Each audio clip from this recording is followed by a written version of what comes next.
श्री शिवाय नमस्तुभ्यम। आप सुन रहे हैं श्रावण माह महात्म्य में 7वां अध्याय। और आज के अध्याय में भोलेनाथ सनत कुमार को मंगला गौरी व्रत का वर्णन और मंगला गौरी व्रत की कथा सुनाने जा रहे हैं। तो मैं आप सभी से उम्मीद करती हूँ कि आप सभी भी मेरे साथ मंगला गौरी व्रत की कथा ध्यान पूर्वक सुनेंगे। अगर आपने इससे पहले कथाएं नहीं सुनी है, अध्याय नहीं सुनी है, तो आप उन्हें जरूर सुनिए। मेरी आप सभी से रिक्वेस्ट है कि आप सभी अध्याय नियम से जरूर सुनिए। तो आज का अध्याय शुरू करते हैं। महादेव बोले, हे सनत कुमार, अब मैं अत्युत्तम भौम व्रत का वर्णन करूंगा, जिसके अनुष्ठान करने मात्र से वैधव्य नहीं होता है।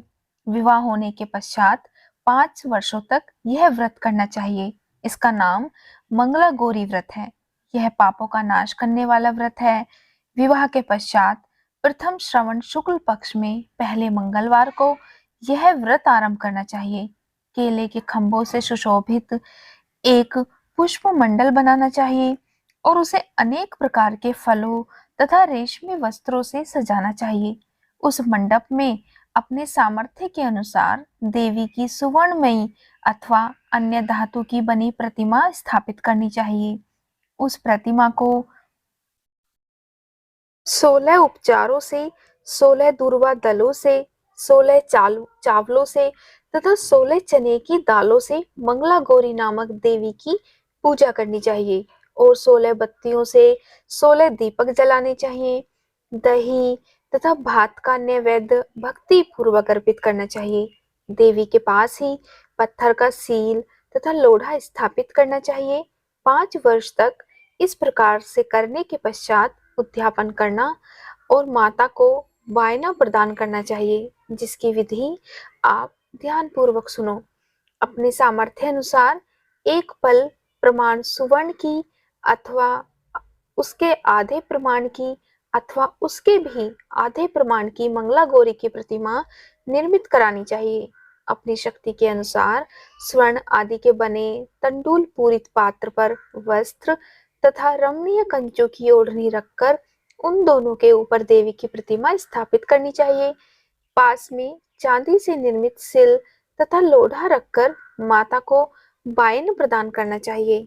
इसके बाद 16 सुवासिनियों को प्रयत्न पूर्वक भोजन कराना चाहिए। हे विप्र, इस विधि से व्रत करने पर 7 जन्मों तक सौभाग्य बना रहता है और पुत्र पौत्र आदि के साथ संपदा विद्यमान रहती है।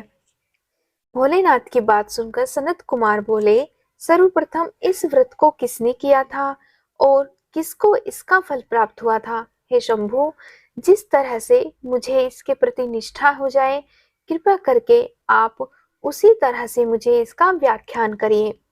तब महादेव बोले, हे सनत कुमार, पूर्व काल में कुरु देश में श्रुतकीर्ति नामक एक विद्वान, कीर्तिशाली, शत्रुओं का नाश करने वाला, 64 कलाओं का ज्ञाता तथा धनुर्विद्या में कुशल राजा हुआ था।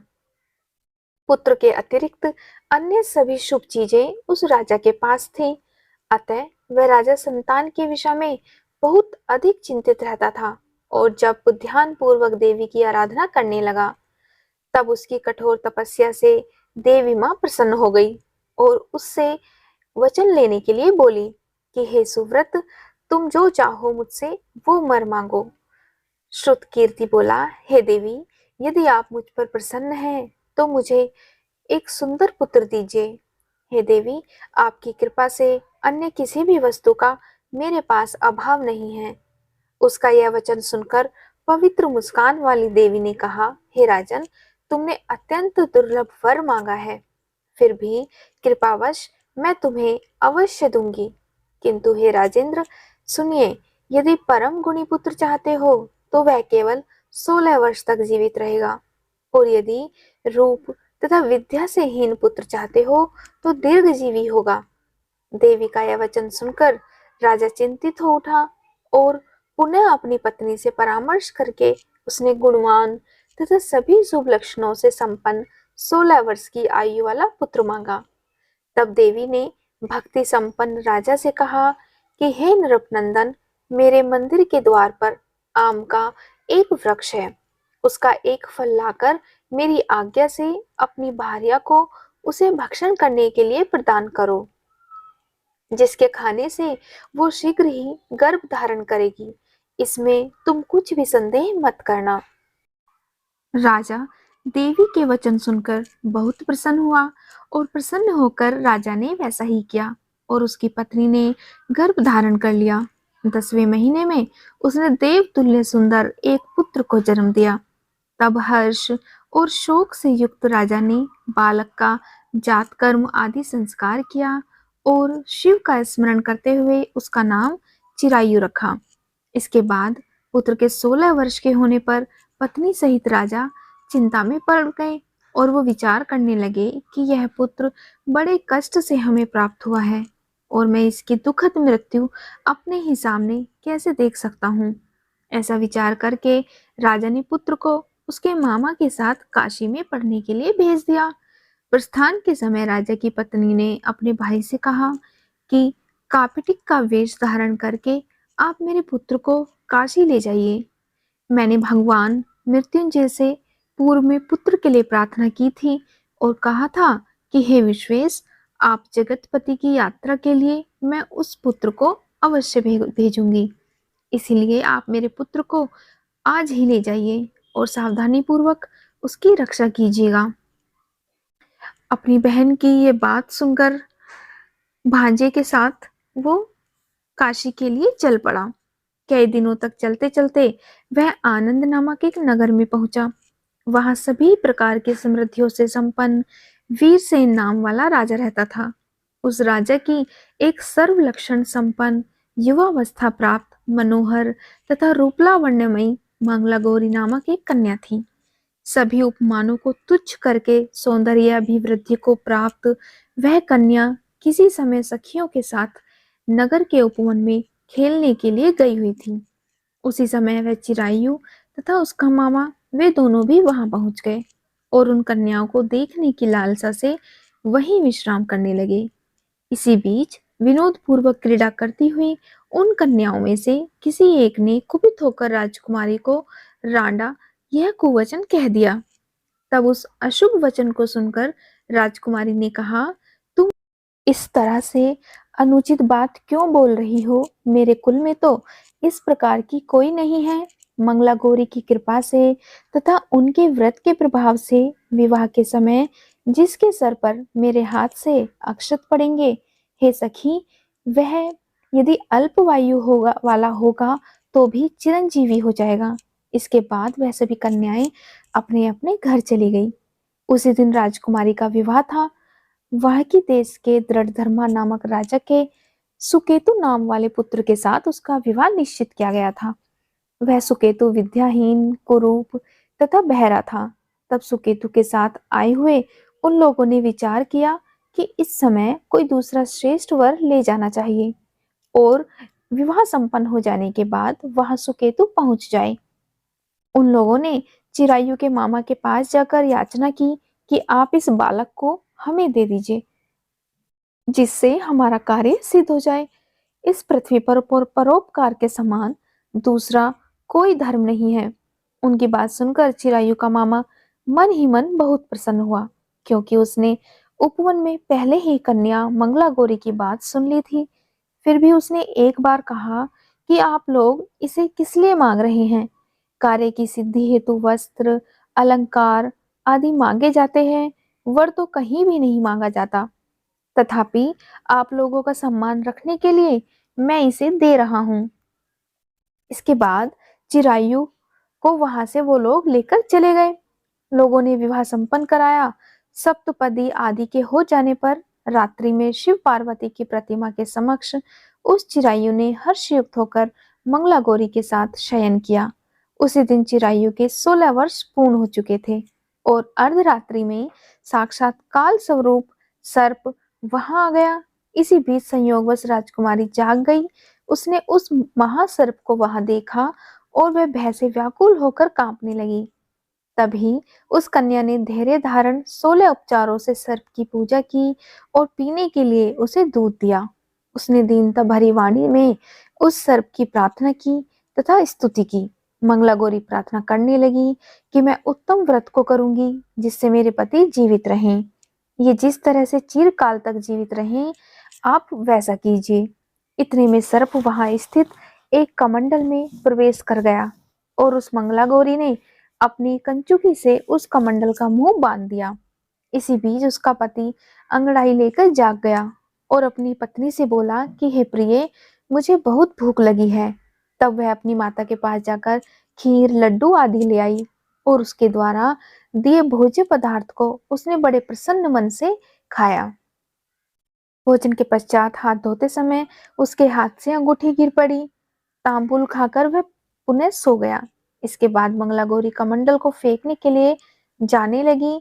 विधि की कैसी गति है कि उस कमंडलू में से बाहर की ओर जगमग करती हुई हार कांति को देखकर वह आश्चर्यचकित हो गई।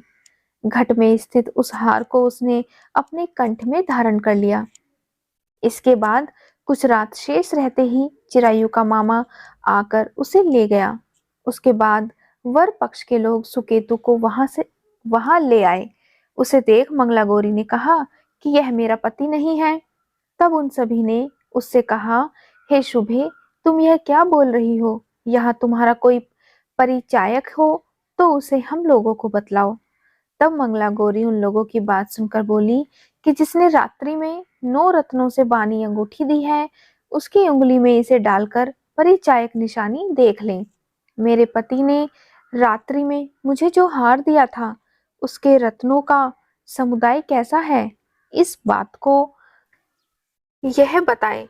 यह तो कोई अन्य ही है। इसके अतिरिक्त रात्रि में आम सींचते समय उनका पैर कुमकुम से लिप्त हो गया था। वह मेरी जांघ पर अब भी विद्यमान है। उसे आप लोग शीघ्र देख लें। साथ ही रात में परस्पर भाषण तथा भोजन आदि जो कुछ किया गया था, उसे भी यह बता दें।